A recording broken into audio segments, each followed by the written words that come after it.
Right now, the day's biggest news stories from a Vegas perspective.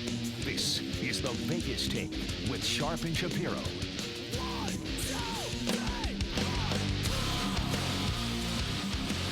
All right, welcome back. It is the Vegas Take. Sharp and Shapiro. Chris Wynn also joining us in studio. Hour number 3. This is a story that we've been talking about for months and months. Do we remember this one? Covington Catholic students, they're wearing their MAGA hats. They're hanging out near some monuments, kind of on a field trip, so to speak. The Hebrew Israelites, as they like to call themselves, which I think they're just a hate group. They really are. They're yelling obscenities. They're screaming. They're yelling. They're threatening. It's a volatile situation. And then we have this kid, Nicholas Sandman, who is standing there next to a man of Indian descent banging the drums. And the media did portray Sandman and some of his peers as the bad guys in that situation. The family got death threats. They were harassed. And CNN just admitted fault, I guess you could say. And there was a payment. I would imagine it was a large one that was given to the Sandman family. That attorney that represents that family is joining us right now on the line. His name is Todd McMurtry. Mr. McMurtry, thank you so much for joining us. We appreciate it. How are you? You're welcome. I'm doing well. Thank you. So I guess this is the first. I know you can't talk about how much money, what the lawsuit was, and that sort of thing, and that's not why we wanted you to come on. I want you to state the case for us. Why is it that you guys decided to sue all the, CNN and all these other publications? What did the Sandman family have to go through that they deserve, a large amount of money? Okay. Well, the reason that we sued all these defendants and that we're going to sue more defendants is because they republished false statements and lies that the Native American drummer Nathan Phillips made regarding Nick Sandman's conduct. What he said, and that what was republished by many media media entities across the United States and the world, for that matter, was that Nick Sandman blocked his way and prevented his retreat. And then what happened is that the big media, NBC and others, then framed that in a way that Nick Sandman, wearing his red "Make America Great Again" hat, was part of Trump's America, a racist, a white supremacist, showing disrespect to Native Americans and the Hebrew Israelite groups over there. So Right. They totally mischaracterized what actually happened, and that led to a huge worldwide condemnation of Nicholas Sandman and the other kids that were involved in this. When I say worldwide, it's accurate. I've gotten emails from just about every place but the African continent, people supporting or opposing what Nick has done. And there were literally tens of millions of retweets and tweets and Twitter activity by the large media companies, all in condemnation of Nicholas and his friends from Covington Catholic High School. And so the other students that were there, are they part of this lawsuit as well? Are you implying that, or will they be part of a lawsuit soon? Well, I'll tell you exactly what's going on here. There are two other groups of lawyers that are representing some of the other individuals who were identified on Twitter and in the press, and they have brought suits against individual defendants such as Kathy Griffin, who had, I guess, some of the worst tweets. She was doxing, saying, "Bring me these kids' names," and she showed pictures of a lot of the kids and said, I want names, dox them. And so she was, as these other attorneys claim in their lawsuits, that she was inciting violence against them. But we only represent Nicholas Sandman. The other kids have separate counsel. All right, so listen, I can only speak for myself. I can't speak for other members of the media. And by the way, I do not agree with it, and I think it is wrong for any media organization to paint out this kid or those kids as racist because they're Trump supporters. I don't agree with that, and I totally understand where you're coming from. But with that being said, maybe you could help me out with this because this is where I'm a little troubled. Nick Sandman did an interview where he said he was trying to de-escalate the situation. If you have a son or daughter that's in a situation like that, where he was put in that spot, number one, would you tell your son or daughter to hold their ground, have a smirk on their face while friends in the background are laughing? Now, I'm not saying that Sandman broke the law. He absolutely had the right to stand there and do what he did. And absolutely, I agree with you. He did not, stop somebody from movement or that sort of thing. I'm with you on that. But in my personal opinion, and we do an opinionated show here, Mr. McMurtry, I don't believe that Nick Sandman de-escalated the situation with his behavior. Well, I understand your point. What you're saying is what a lot of people have said, and we disagree with that respectfully. And the reason I say that, I'm respectful towards you, not respectful to a lot of people that really went to the mountaintop. I can appreciate that. But the way we look at it is that the media outlets that republished what happened, they did it in a way where it was framed to be the worst case scenario for Nicholas Sandman. So they showed a picture of him. One person might look at that picture and say smirk. Another person might look at that picture and say grimace or smile or whatever. Different people might interpret it different ways, but it was framed and it was promoted as a smirk. And they showed, that whole confrontation went on for a number of minutes, and they showed a 1-minute clip. There are other minute clips where Nick is looking bored or just trying to look away. And when we say that he de-escalated this, I would refer you and all your listeners to a video that you can find on YouTube that we put together called The Truth in 15 Minutes. And that shows the whole story of what happened. And there is an instance where Nicholas turned to one of his friends and basically told him to calm down and be quiet. And Nicholas never moved towards Nathan Phillips. He never moved to prevent Nathan Phillips from going in any direction. If you watch the video, you will see very clearly. I hear you, and I never referenced the fact that I believe that Sandman went towards this individual, and I know that was some members of the media did say that. And again, I'm on your side on this, but again, I still have let me try to rephrase the question in this way, Mr. McMurtry. You're a really smart guy. If you have your son or daughter in a situation where I would imagine that Sandman said that he felt threatened, right? He didn't feel comfortable. He was uncomfortable. He was threatened. If your son or daughter feels uncomfortable, if they feel threatened, would you tell them to stand their ground, or wouldn't you tell them to maybe get out of the area, take a couple steps back? Well, I have 3 children. I haven't had one in a situation like that. I think what Nicholas Sandman did was perfectly reasonable under the circumstances. Other people may differ and say we don't like that reaction. Other people might say it could have been done differently. But the fact is that the lawsuit is for defamation and for republication of false statements made by Nathan Phillips, and for framing by the media that would put him in the absolute worst light. Mm-hmm. And I agree. I totally agree with you, Todd. There, I have a question. Do you believe that if Nicholas Sandman and his friends were not wearing "Make America Great Again" hats, that this would have got even near the publicity that it got? I don't think it would have. No, I agree with that. Interesting. Okay, so I know that you can't talk about the financial settlement. You can't talk about the money. Again, I don't disagree with a lot of what you're saying. But again, this is where and as an attorney, maybe you could help me out with this. We're in Las Vegas, right, where I know people that have been hit by drunk drivers that have lost limbs, arms. And I know you have nothing to do with these cases, but many of these people, they're lucky if they even get $5,000, right? So there are people in society, and by the way, myself included, I'm not going to shy away from this. And again, I know you can't talk about how much money your client got. I totally get that. I'm not trying to put you in that situation. But hypothetically speaking, I make the case for me. Why does this kid deserve millions of dollars while we have so many cases in this country? Assuming it's millions of dollars. And I know that's an assumption, but assuming that he will probably make enough money for him and his family to last a lifetime. The fact that he did get death threats, I get that. That must have been hell for him for weeks. But correct me if I'm wrong. Is it impossible for him to go to school today? Can he live a normal life right now? Why does he deserve millions of dollars? Okay, well, first, let me be clear. I'm not in any way characterizing or saying anything about the CNN settlement, and we agreed that I wouldn't do that coming on this interview. But in general, with regard to the remaining defendants in the case and those to be named, how can Nicholas Sandman make an argument for a multi-million-dollar type recovery in this lawsuit? And there's a couple of two primary areas. The first area is a concept called perpetual reputational harm. And when I say Duke lacrosse player, every one of your listeners over a certain age knows what I'm referring to. Absolutely. Right. And so we see this as bigger and worse than the Duke lacrosse thing because of the breadth and the reach of social media. It's really worldwide. So anywhere, any community where Nicholas Sandman goes, any girl that he dates in college, any restaurant that he goes to, for years to come, people are going to know who he is. And that's going to follow him around. And that does create a lot of anxiety. I wouldn't want to be in that situation. And he is in that situation, and there's nothing he can do about it.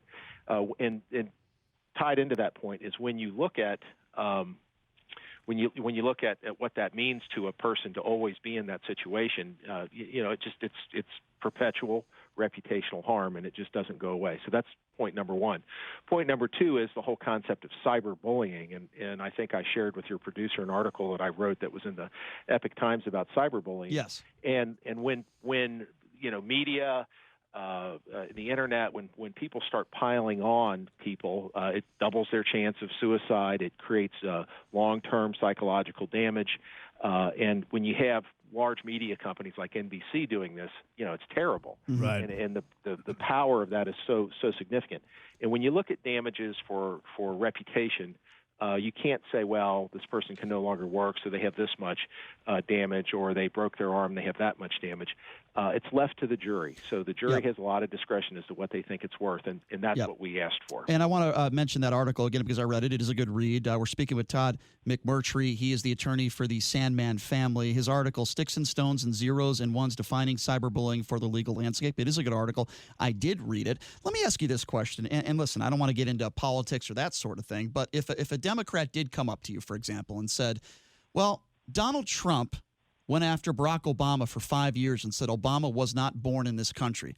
Fox News for 5 years defamed Barack Obama. And if Barack Obama gave you a call tomorrow and said, Mr. McMurtry, I want to hire you because I want to file a defamation lawsuit against Fox News and Donald Trump, would you take that? Oh, yes. As lawyers, we represent clients who have viable causes of action. And I would be honored to represent President Obama in any circumstance. Not that I agree with his politics, but as attorneys, we represent worthy clients. And I'm not making any judgment as to whether or not he would have a claim. He really wouldn't as a public figure, but I'm just putting that as an example. Okay, fair enough. Fair enough. And one of the reasons why I believe that this is so important, NBC, CNN, they're so tied in with Google that when someone Googles Nicholas Sandman's name anytime in the next 20 or 30 years, that article is going to pop up number 1 or 2. It looks to me it sets a great precedent for the future as far as the media just picking on anybody they want to in the name of, in this case, trying to actually make it more of a political thing with Donald Trump. Do you think that cases like this will happen a lot, in the future? Yeah, I think that this case is part of a series of cases that over time, as lawsuits do, they tend to temper bad conduct. So you mentioned the example of President Obama.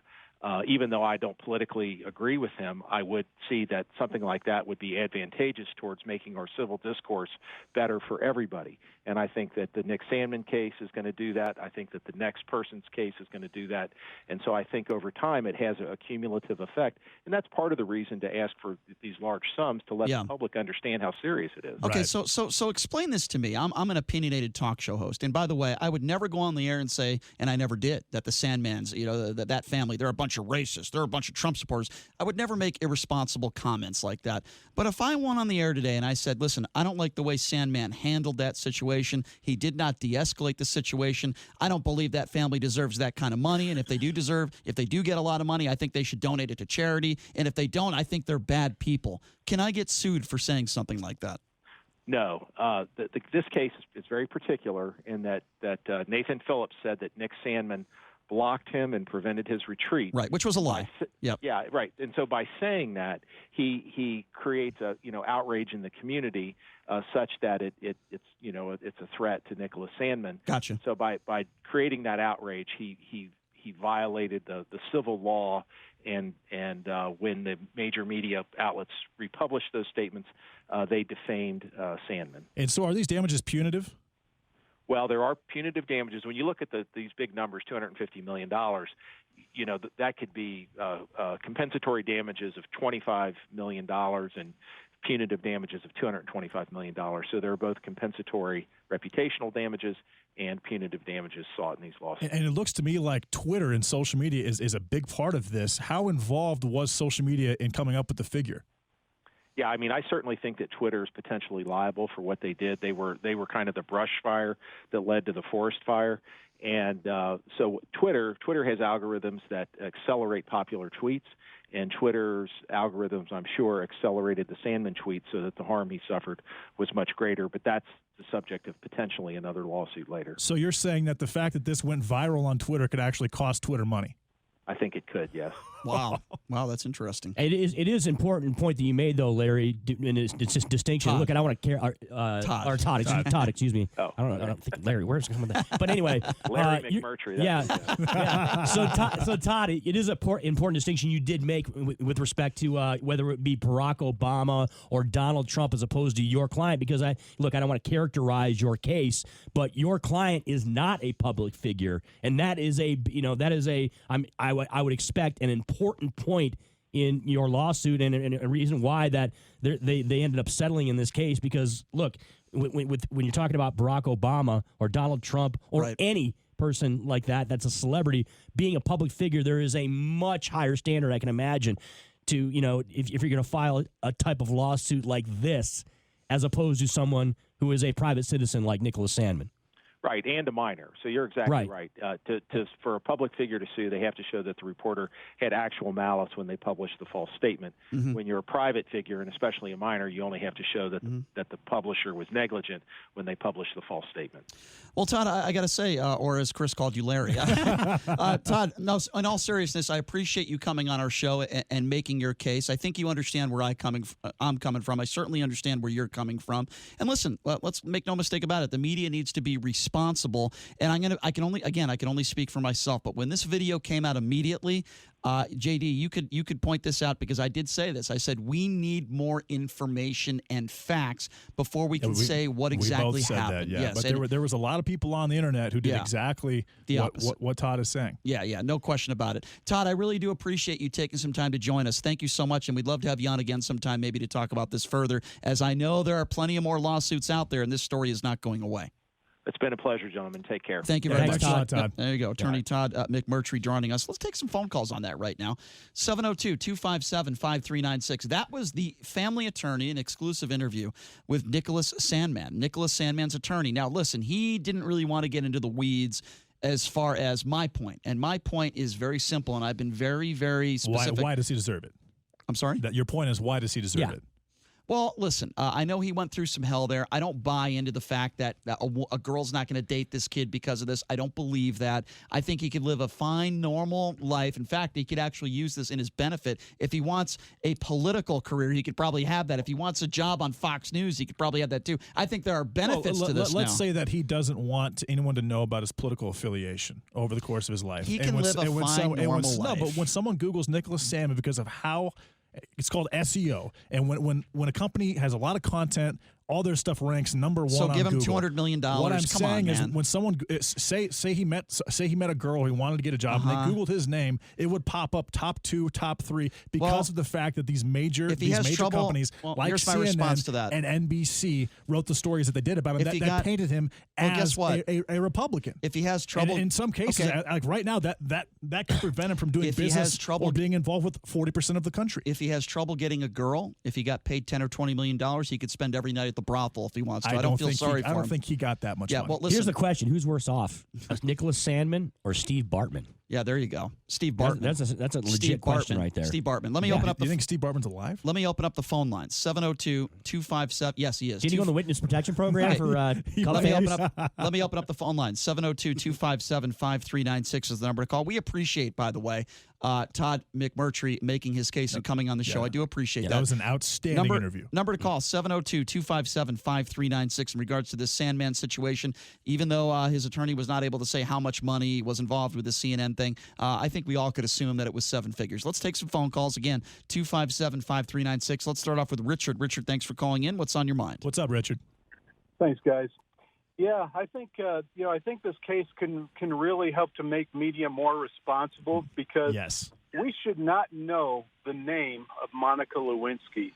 I mean, she suffered a lifetime of torture and humiliation because of what happened to her with regarding the spotlighting to defend the president, and not getting into the politics of that situation. Trial by media, when they spotlight someone who may not deserve or may not, who definitely doesn't want to be spotlighted, they do tremendous damage, lifelong damage, and they're people that commit suicide or are killed over it. Yeah, they definitely they apply labels. The big sums of money will help to force them to be more responsible. And I don't think this is a big sum of money. I think that it's the fear of a big sum of money for someone else will help them be more responsible, not just responsible, but also accountable, because the media, they should be accurately reporting. They shouldn't be biased. And in this case, they were very, very biased. Well, clearly. in that case, let's sue Fox News for 8 years for going after Barack Obama. I think there are fine lines that we shouldn't cross. You know what, Brian? This actually might open that door. Okay, well, to the caller back over there, I think it's important there's a serious distinction between Monica Lewinsky and Nicholas Sandman. Nicholas Sandman is a minor. Monica Lewinsky was a consenting adult in a relationship that was obviously it was and that's a good not point. Good point, intended. Chris. You have to point that out that there is that's not the same thing. 257-5396. Let's go to Josh. Josh, you're next up on the Vegas Take. What's going on? Hey, what's up, Josh? Hey, not much. I'm glad the kid got paid, not just to put money in his pocket, but like the other caller said, for media responsibility, because they just feel like they can go after anybody, and it's like you see a lot of these people get convicted because the attorney they just need a conviction. They don't care if they convict the right person or not, as long as they have a conviction. And this is the same thing that they want a story, and they want to be the first to break the story. The story Right. should have actually been about bullying, where two groups of adults were picking on children. Yeah, I mean, I think there's a lot of issues to this story. I think the fact that there were adults that were chaperones that did nothing to de-escalate the situation, I think there should be responsibility on them. I think, why don't you sue them as well? Yeah. I think the Black Hebrew Israelites, there's no question they started this thing. I put the responsibility on them. Here's my problem with this, and I'll say it again. Sandman's friends were laughing in the background, joking around. That doesn't strike me as people that look like they seem to be threatened. Also, I will also continue by saying that Nicholas Sandman, regardless of what this attorney said, the video shows he had a smirk on his face. He did not stand down. That is not de-escalating a situation. And the attorney, again, this attorney represented Sandman again. And this is a big deal. CNN just settled a lawsuit. This is a major media company who has said whatever they want about whoever they want for over 50 years, Brian. And this is CNN just settled a lawsuit because this guy mentioned, his attorney, he mentioned the 15-minute video. I suggest you watch that. And there are parts of that video where he says he's looking bored. He actually talks to one of his friends and says, calm down. He didn't walk away. So don't tell me he tried to de-escalate. Let's try to take one more phone call, then we got to go to break. Let's go to Jesus. Jesus, what do you make of all this? What's up, Jesus? Hey, how you doing, Mr. Shapiro? Good. I just want to make a comment on what you guys were talking about yesterday regarding Sandman and the smirk. Yes. Being a Hispanic, 62 years old, I've seen, like I was telling the call screener, I would characterize that look like more of a haughty look, a haughty, like an arrogant, I'm superior to you, A wise ass look, right? It was kind of wise assish.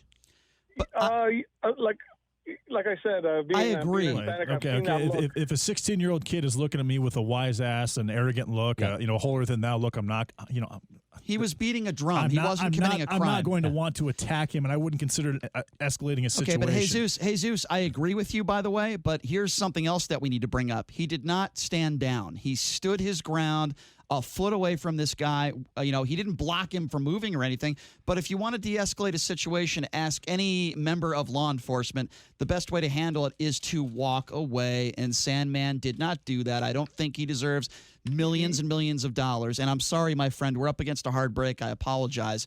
We have more guests coming up, and we got to take a break. But when we come back, we will be joined by TMZ Sports' very own Mike Babcock. And by the way, we have some very funny Larry David audio to play for you as well. So we got a lot more as we come back. We do appreciate Todd McMurtry for joining us. He is the Sandman family attorney. I wanted to play that song Sandman by Metallica. Enter Sandman? Yeah, Enter Sandman. Yeah. Great But anyway, tune. this is not a story that's going to be going away, and we hope McMurtry will join us again down the road in the future. But as I did say, we got to take a break. When we come back, we will be joined by TMZ Sports' very own Mike Babcock. It's been a few weeks since he joined us. You're listening to the Vegas Take right here on the all-new 101.5 FM 720 AM KDOM.